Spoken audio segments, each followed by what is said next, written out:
everyone and welcome back to my channel. Today I wanted to talk to you about the series that I really enjoyed but I forgot to finish. I have 8 series to talk about with you today.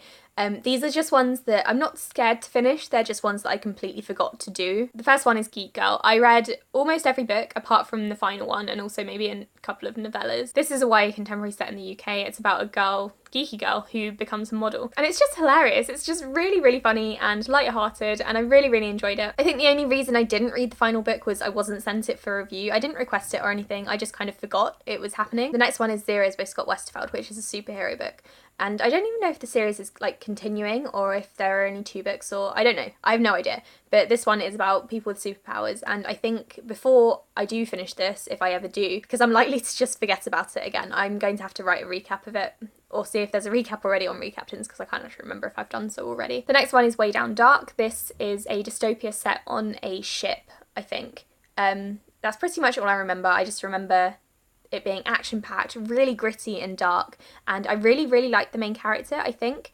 And then the ending kind of opened up a whole bunch of new things that could be happening in the sequels, and I was really looking forward to reading the sequel.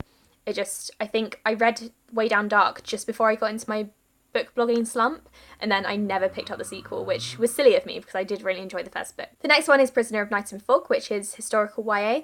This is set during World War II, and the main character, I think, knows Hitler or something, and then I can't really remember. Again, I don't think I've recapped this book. If I haven't, I'm going to have to reread it and then do a recap because I can't really remember much of what happens, but I've heard that the sequel is really good, so I'll be checking that out at some point. And then there's Illusive, which is another one that I unfortunately can't remember much about. I just remember it's about someone with superpowers, and I think she can turn invisible. I think she might have been in the middle of a heist or something, and then she was hired by the government. I think this might be a really bad summary because I can't actually remember, but I would really like to finish off this duology, trilogy, whatever it is, because I really enjoyed the first book, and I read it in like one sitting or something. The next one is one that I absolutely loved, and that is 1,000 Pieces of You. This is one about time travel, and I absolutely love books about time travel and parallel universes and stuff. I just haven't read many of them recently, and this is one that I remember absolutely loving. It was action-packed, there was so much going on, there were a couple of twists. I think this is called like the Firebird Trilogy, and the main character uses a device to like travel around in time or something, and oh, it was fantastic. And I've heard that the sequels are equally good, so maybe I could like binge read the series in November or something because I would really love to get back into this, and I think it's probably a good one to binge read because it is so action-packed and there's so much going on. The next one is Stormdancer by J. Kristoff. This is his debut series.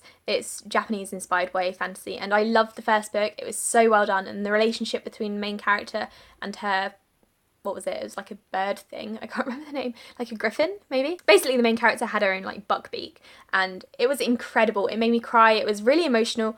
I just didn't read the sequels. It took me a while to get into the first book because it always does with J. Kristoff's writing for some reason, but I did really enjoy it and I would love to continue with the series at some point soon. I have the second book in hardcover, so I could easily do that right now. And then finally, the last one is The Naturals by Jennifer Lynn Barnes, and this is a YA crime thriller, kind of like Criminal Minds, and it was just really exciting. My friend has read the rest of the series and she said it's really good and it gets better. So I'm really looking forward to reading this one. I might binge read it in December, we'll see. I'm not going to promise anything because I do keep forgetting about these series and I would really like to get to them, but I might forget again. So those are 8 of the series that I have forgotten to finish that I would really like to. If you have read any of these series, please tell me which ones are worth continuing with because I would love to know. And I really want to know which ones to binge read. Thank you for watching everyone, and I'll speak to you in my next video. Bye.